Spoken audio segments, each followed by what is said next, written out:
Minnesota schools are under pressure. Reverse the state's transgender athlete policy or lose federal funding.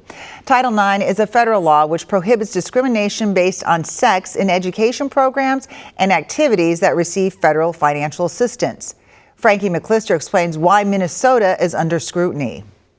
They're saying, if you agree to these things, we'll say that you're in compliance with the law. It's a September 30th letter from the U.S. Department of Education and Department of Health and Human Services, claiming the state's Department of Education and the Minnesota State High School League violated Title IX and must change policies in 10 days or federal funding could be in jeopardy. That's because in January 2025, the president issued an executive order changing Title IX rules, prohibiting sex discrimination by allowing males to compete in female sports and occupy female intimate facilities. Could that be a possibility by after tomorrow?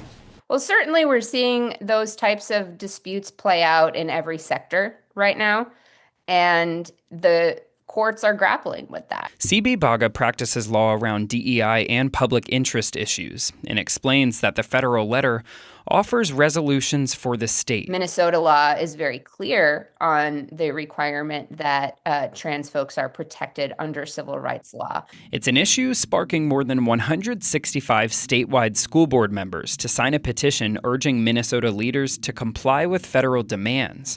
John Anderson of ISD 728 signed it independently, not on behalf of his board. We're looking for fairness in equitable conditions to make sure that the girls softball team is playing on a level field, and also funding risk. Anderson says last year, the Rogers girls softball team played Champlin Park, who had a player he describes as a biological male on the team. He says that was an unfair advantage. And it just makes sense. It's common sense. In April, Minnesota Attorney General Keith Ellison sued the Trump administration, claiming the early 2025 executive order targeted transgender youth, violating the Constitution.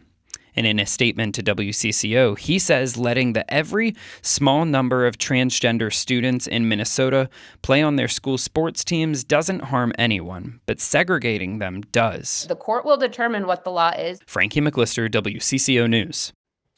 The Minnesota Department of Education says it remains committed to ensuring every child has the opportunity to thrive.